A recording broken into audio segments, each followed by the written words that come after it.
I had lost my pop to cancer. And it was right at the time that we lost my pop that my mother was diagnosed with cancer. And at 13, I had seen scars on her back and other places of her body where she had had melanoma removed. So when I was 13 and she was diagnosed with cancer, I saw it as something as, okay, well, they'll go take care of it and she'll come back healthy. What I didn't realize and what I didn't know then was that melanoma had spread into her organs. So when she was diagnosed with cancer, they gave her about a year to live. And by the time I was 14 on January 28th of 1988, my mom passed of cancer. And it was, I mean, to this day, it's the effect that has had on me. It was a game changer, and what I never allowed myself to acknowledge was that's what's called trauma. But my mom was security to me. I never felt fear. I never felt alone. I never felt anything but loved, cherished, encouraged, and even disciplined when I was in the company of my mom. Never. And that was gone. Gone. Because I literally walked home from school, and she died in our home. So I was kneeling by her bedside when she took her last breath. And I used to go in and pray at her bedside all the time. A couple weeks prior, I mean, she was just emaciated. And I actually started praying that God would take her and end her suffering. In that moment, when she died, I made an interpretation and an assumption, and that assumption was I'm alone. I'm alone, and I am going to go ahead and conquer life, and I'm going to take on life, and I can handle it, and I'm going to do it. I don't ever recall having a conversation with my dad that went below a surface level into an emotional or spiritual type of level. So he was never really capable of offering depth of connection.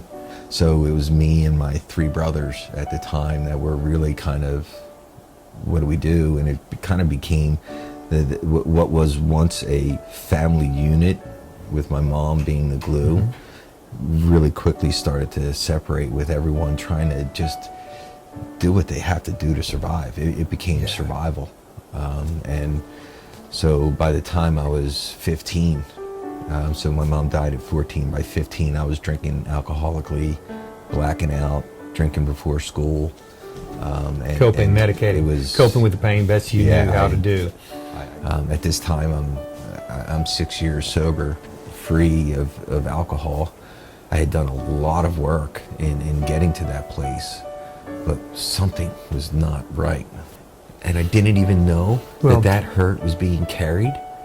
And just the words "carry on her legacy" came to mind. Everything you ever needed to know about life was taught to you in 14 years with your mother. Now carry on that legacy. Carry on the legacy.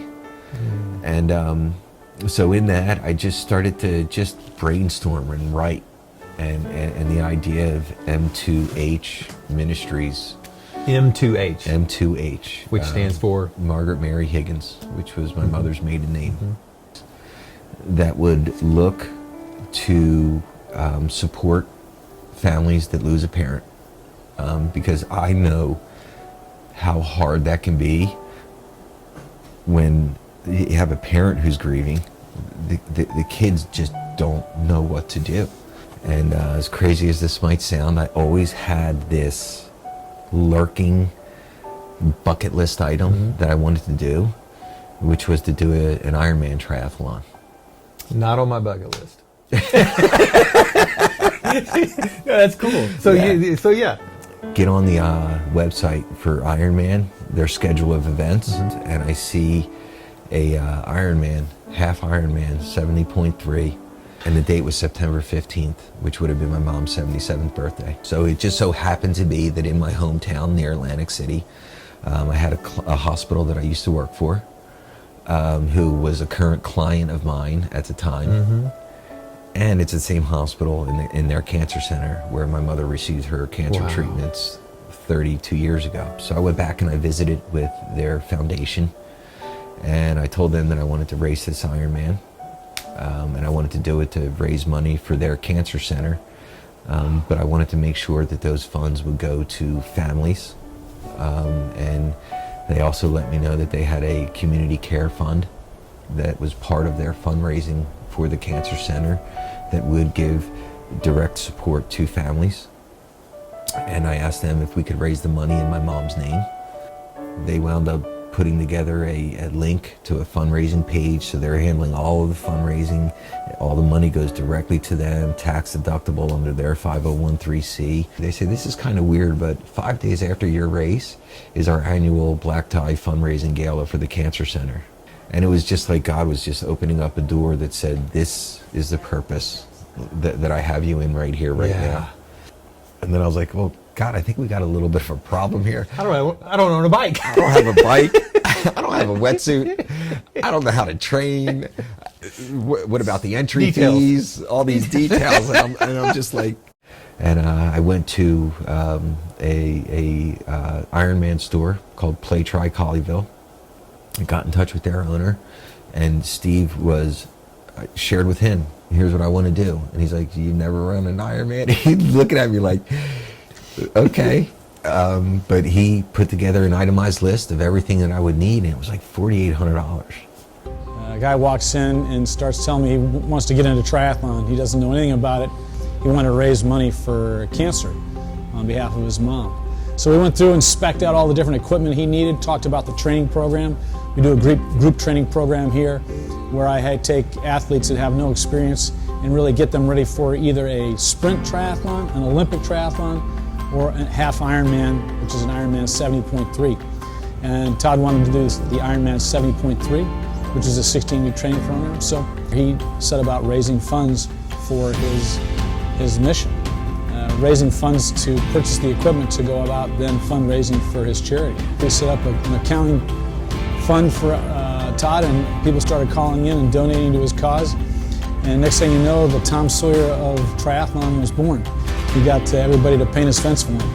And Todd's been a great student. He's really taking it very seriously. He never misses a class. He always does more.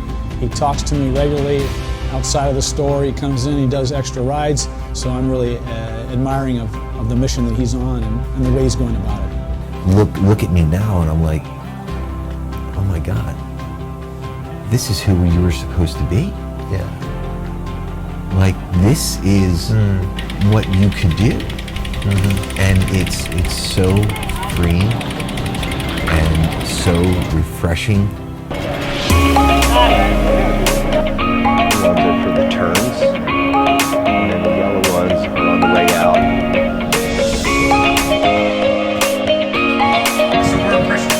And I will be